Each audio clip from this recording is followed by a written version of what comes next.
Good morning twelfth class.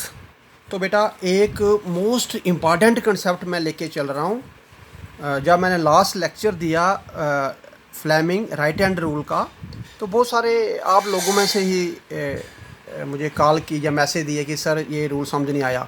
तो मैं उसे समझाने के लिए एक एग्जांपल लेके चल रहा हूँ। आई होप कि आप इसे समझाएंगे। बाकी एक चीज़ याद रखिएगा कि जो मैं बता रहा हूँ उसी के अकॉर्डिंग आप चलें।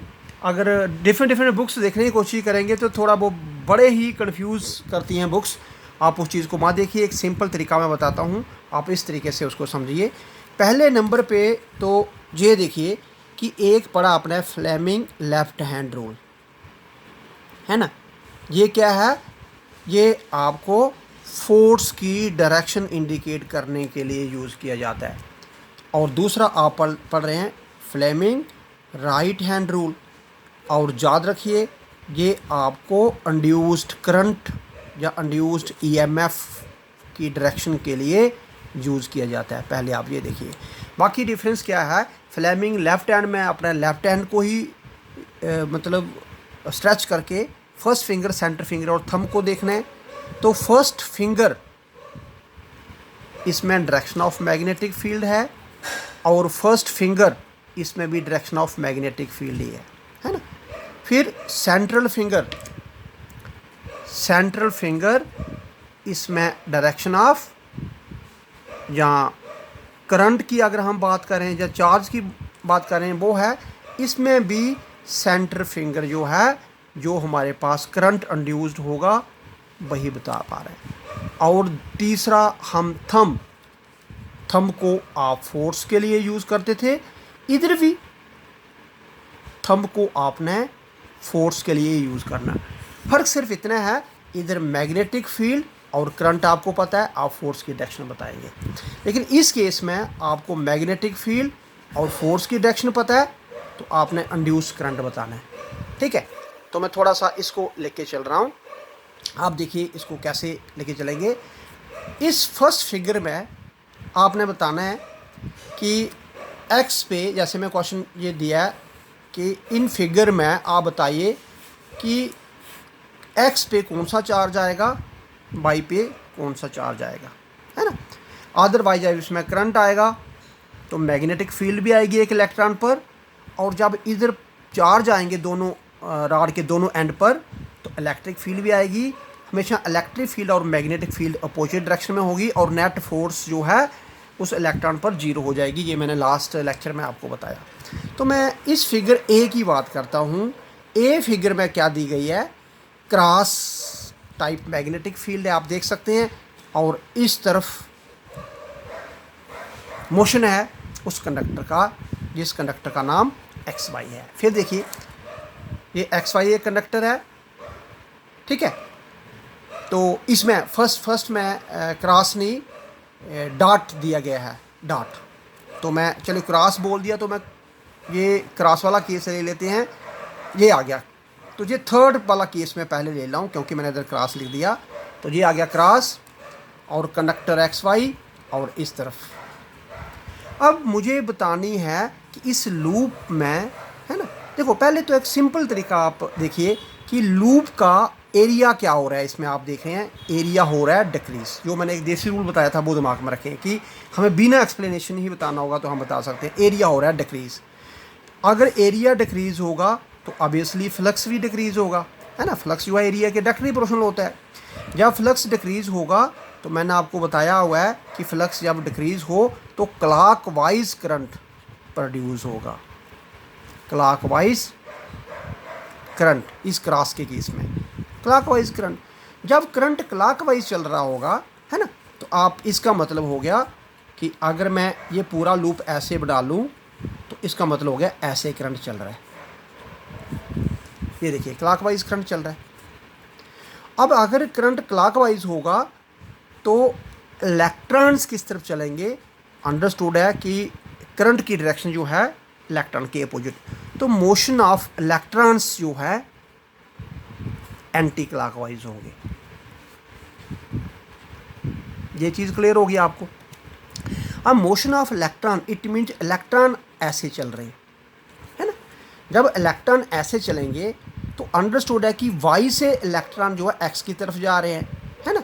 तो वाई में अगर तो ये हमारे पास करंट चलेगा पूरा, हमने दिया था कि अगर ओपन सर्किट हो तो इसका मतलब हो गया बाई से इलेक्ट्रॉन लॉस हो रहे हैं, इसका मतलब हो गया बाई पर पॉजिटिव चार्ज क्रिएट हो जाएगा और एक्स पर नेगेटिव चार्ज क्रिएट, क्योंकि इधर से इलेक्ट्रॉन इधर जा रहे हैं तो अंडरस्टूड है इधर इलेक्ट्रॉन ज़्यादा एक्सेस हो रहे हैं, इधर इलेक्ट्रॉन कम हो रहे हैं, तो एक ये सिंपली हमारे पास आ गया, राइट। अब इसे आपने राइट हैंड को कैसे यूज़ करना, आपने देखिए राइट हैंड, इसमें क्या है, क्रॉस, क्रॉस का मतलब हो गया डाउनवर्ड। तो मैंने फिंगर्स मैंने अभी उधर बताया हुआ है कि आपने क्या करना, फर्स्ट फिंगर को मैग्नेटिक फील्ड, तो मैग्नेटिक फील्ड की डायरेक्शन डाउनवर्ड, तो ये मेरे राइट हैंड मैग्नेटिक फील्ड की डायरेक्शन डाउनवर्ड आ गए, ठीक है। अब उसमें मोशन ऑफ द, तो अब देखिए किस तरफ फोर्स लगा रहे हो आप, इस तरफ, तो देखिए मैंने थंब को भी इधर रख दिया, ये आ गया। अब इसमें इंड्यूस्ड करंट जो है, अब देखिए इंड्यूस करंट उस कंडक्टर में ऊपर से नीचे, तो अंडरस्टूड है देखिए एक्स टू वाई, जब एक्स टू वाई लिखूंगा और उसे कंटिन्यू करूंगा तो देखिए क्लॉकवाइज, है ना। तो ऑब्वियसली इलेक्ट्रॉन जो है एंटी क्लॉकवाइज। तो इस केस में अगर मैं बात करूं तो साफ साफ यहाँ पे क्या हो गया, इस एंड पे पॉजिटिव चार्ज क्रिएट हो जाएगा, इस एंड पे नेगेटिव चार्ज क्रिएट हो जाएगा। आई होप कि क्लियर हो गया। अगर मैं क्रॉस का यही यहाँ पे लेता हूँ, ध्यान से सुनना, बताइए मुझे एरिया क्या हो रहा है, अंडरस्टूड है कि ये यहाँ पर है, थोड़ी देर के बाद ये यहाँ जा जाएगा, तो एरिया बढ़ रहा है। एरिया बढ़ने का मतलब हो गया फ्लक्स इंक्रीज होना, फ्लक्स इंक्रीज होने का मतलब हो गया एंटी क्लॉकवाइज करंट, है ना। एंटी क्लॉकवाइज करंट का मतलब हो गया कि यहाँ इलेक्ट्रॉन जो है वो क्लॉकवाइज है, तो इसका मतलब हो गया इलेक्ट्रॉन ऐसे चल रहे हैं, है ना, ऐसे फिर ऐसे क्लॉकवाइज फिर ऐसे, है ना। तो इसका मतलब इस एंड से इलेक्ट्रॉन जो हैं वो कम हो रहे हैं, क्योंकि इस एंड से नीचे की तरफ, तो इस एंड पर पॉजिटिव चार्ज, इस एंड पर नेगेटिव चार्ज। तो देख सकते हैं आप कि क्रॉस का केस ये था, क्रॉस का केस ये था। अगर इधर नेगेटिव चार्ज आया inward motion of the connector के कारण, इधर outward motion of the connector के कारण पॉजिटिव चार्ज आया होगा, है ना। अब मैं इसी पे ही राइट हैंड रूल फ्रेमिंग, तो देखिए किस तरफ फिंगर्स डाउनवर्ड, क्योंकि क्रॉस है, लेकिन फोर्स इस तरफ, तो मैंने अपने थंब की डायरेक्शन इधर दे दी, और ये देखिए मेरे इस फिंगर की डायरेक्शन किस है, ऊपर की तरफ। ऊपर की तरफ का मतलब हो गया ऐसे करंट चलेगा, है ना, एंटी क्लॉकवाइज। तो एंटी क्लॉकवाइज जब करंट होगा तो ऑब्वियसली हमारे पास क्या हो जाएगा, इलेक्ट्रॉन का मोशन क्लॉकवाइज हो जाएगा। क्लॉकवाइज मीन्स इलेक्ट्रॉन, अगर हम सिर्फ, हमें तो यही बताना ना सिर्फ इस कनेक्टर पे क्या चार्ज होगा, तो इट मीन्स पॉजिटिव चार्ज इधर, नेगेटिव चार्ज इधर, है, ये आ गया। अगर वही चीज़ मैं इधर बताना चाहूँ, है ना, तो इधर आप बिल्कुल इसके ऑपोजिट ले सकते हैं। देखिए इधर ऊपर क्या चार्ज आया था, नेगेटिव, अंडरस्टूड है कि इधर पॉजिटिव चार्ज आएगा, और इधर पॉजिटिव चार्ज, इधर नेगेटिव चार्ज आएगा, राइट। कैसे, आप इधर भी अगर चाहें तो लॉ अप्लाई करके देख लीजिए, रूल अप्लाई करके देख लीजिए, किस तरफ है डॉट, डॉट मीन्स ऊपर की तरफ, तो फिंगर मेरी ऊपर की तरफ। अब लेकिन राइट हैंड को यूज़ करना। अब वेलोसिटी किधर, लेफ्ट साइड, तो ये इस तरीके से रखेंगे हम, है ना। इस तरह क्यों रखा, क्योंकि थंब कंडक्टर इधर मूव कर रहा है, इट मीन्स कंडक्टर पे फोर्स इधर आ रही है, थंब। तो ये देखिए मेरी इस फिंगर की डायरेक्शन क्या है, ऊपर की तरफ। ऊपर की तरफ का मतलब हो गया ऐसे, ऐसे का मतलब हो गया एंटी क्लॉकवाइज। तो जब एंटी क्लॉकवाइज हमारे पास चल रहा है ना, तो इस केस में हमारे पास इलेक्ट्रॉन का मोशन क्लॉकवाइज होगा। जब इलेक्ट्रॉन का मोशन क्लॉकवाइज होगा तो पी से क्यू की तरफ इलेक्ट्रॉन आएंगे, तो अंडरस्टूड है इधर पॉजिटिव इधर नेगेटिव चार्ज। वही चीज़ आप इधर लगा के देख लीजिए, इधर फिंगर नीचे की तरफ लेकिन थंब इधर, है ना। और अगर मैं ऐसे करूँगा तो थंब इधर होगा, तो ये हमारे पास नीचे की तरफ फिंगर है। अब मैं इसी चीज़ को ऐसे कर दिया तो ये फिंगर मेरे पास ऊपर की तरफ। ऊपर की तरफ का मतलब हो गया कि हमारे पास कैसे चल रहा है करंट। इस केस में अगर हमारे पास इस केस में क्लॉकवाइज ये आ गया, नीचे गिरी ऊपर की तरफ ये आ गया, और ये आ गया, और देखिए फिंगर मेरी किस तरफ है, इधर। इधर मीन्स ऐसे। तो क्लॉकवाइज करंट चलने से direction of electron anti clockwise. तो एंटी क्लॉकवाइज का मतलब हो गया इलेक्ट्रॉन इधर से जा रहे हैं, इधर पॉजिटिव चार्ज, इधर नेगेटिव चार्ज। तो बड़ी एक ही कंसेप्ट प्रॉब्लम है जिससे आपने क्या बताना है कि एक कंडक्टर को मैग्नेट फील्ड पे मूव करवाया जाए तो उस कंडक्टर के दोनों एंड का जो पोटेंशियल है, जो चार्ज है, वो बताइए। उसके कारण आप इलेक्ट्रिक फील्ड भी बता सकते हैं। जहाँ पर कोई भी इलेक्ट्रॉन होगा उस पर जो इलेक्ट्रिक फील्ड बनेगी उसकी डायरेक्शन नीचे की तरफ होगी, क्योंकि इलेक्ट्रिक फील्ड हमेशा पॉजिटिव टू नेगेटिव। इस कंडक्टर में जो इलेक्ट्रिक फील्ड होगा, है ना, तो जहाँ पे भी क्या आ रहा है पॉजिटिव नेगेटिव, वो भी नीचे की तरफ होगी इलेक्ट्रिक फील्ड। इस कंडक्टर में पॉजिटिव इधर, तो इलेक्ट्रिक फील्ड की वैल्यू ऊपर की तरफ होगी। इस कंडक्टर में इलेक्ट्रिक फील्ड की वैल्यू नीचे की तरफ होगी। तो बड़े इजीली आप क्या कर सकते हैं, इस चीज़ को आप बता सकते हैं। आई होप कि आपको समझ आ गया होगा। अगर आपने कहीं बिल्कुल शॉर्टकट तरीके से ही लेना है, आपको याद रखना है, तो मैं इधर लिख रहा हूँ, आप इसे याद रखें। कभी भी क्रॉस के साथ फील्ड की गई हो, है ना, और एरिया आपको डिक्रीज़ होता नज़र आए, मीन्स फ्लक्स आपको डिक्रीज़ होता नज़र आए, तो आप समझिए क्लॉकवाइज करंट है उसमें, है ना, एंड वाइस वर्सा।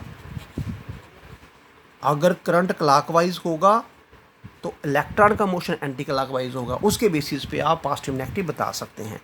लेकिन अगर फील्ड डॉट के साथ है ना, तो आप उल्टा, उस समय अगर एरिया डिक्रीज होगा तो फ्लक्स भी डिक्रीज ही होगा, लेकिन करंट को एंटी क्लॉकवाइज ले लें,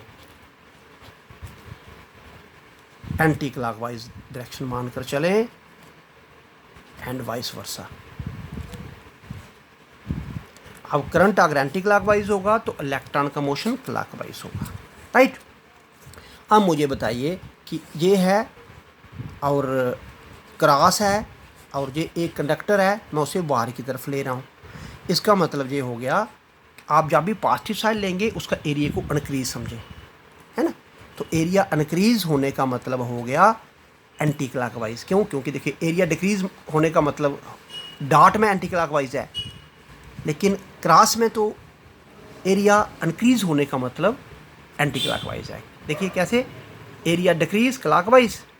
तो आप किसी एक को पकड़ लीजिए और ज़्यादातर जा रखिए, कभी भी आपने रिप्रेजेंट करना होगा तो इसे करना है, डिक्रीज मतलब क्लॉकवाइज, अनक्रीज मतलब एंटी क्लॉकवाइज। लेकिन अगर कहीं डॉट आपको नज़र आ जाता है तो डिक्रीज मतलब एंटी क्लॉकवाइज और इंक्रीज मतलब क्लॉकवाइज। उसी तरीके से आप इंड्यूस्ड बता सकते हैं, डायरेक्शन बता सकते हैं, ठीक है, करंट की डायरेक्शन बता सकते हैं, इलेक्ट्रॉन की डायरेक्शन बता सकते हैं, कंडक्टर का चार्ज बता सकते हैं, कंडक्टर की इलेक्ट्रिक फील्ड बता सकते हैं, कंडक्टर की मैग्नेटिक फील्ड बता सकते हैं। मैग्नेटिक फील्ड जो है वो आप बिल्कुल in the direction of current ही समझें या opposite to the electric field ही समझें। और याद रखिए उस कंडक्टर पे टोटल फोर्स, इलेक्ट्रॉन पे टोटल फोर्स 0 आ रही है, क्योंकि इलेक्ट्रिक फील्ड के कारण भी फोर्स आ रही है, मैग्नेटिक फील्ड के कारण भी फोर्स आ रही है, और नेट फोर्स वो 0 हो रही है, राइट। और इस केस में कंडक्टर के मूव करने से जो भी ईएमएफ प्रोड्यूस हुई उसे मोशनल ईएमएफ बोलेंगे। और मोशनल ईएमएफ का फार्मूला अभी आपने लास्ट लेक्चर में देखा, वो आपने याद रखना, मोशनल ईएमएफ का फार्मूला ELV। किस मैग्नेट फील्ड पे कितनी लेंथ थी कंडक्टर की और कंडक्टर की कितनी वेलोसिटी के साथ मूव करवा रहा हूँ। ये टॉपिक मैं ये बोलूँगा कि इस चैप्टर का की पॉइंट है, सबसे इम्पॉर्टेंट कंसेप्ट है। अगर इस कंसेप्ट को पकड़ लें आप, बहुत सारे ट्रिकी क्वेश्चन निकाल सकते हैं, बहुत सारे शॉर्टकट क्वेश्चन निकाल सकते हैं, बहुत सारे क्वेश्चन बिना सोचे डायरेक्ट आंसर दे सकते हैं अगर ये की पॉइंट आपने पकड़ लिए, है ना।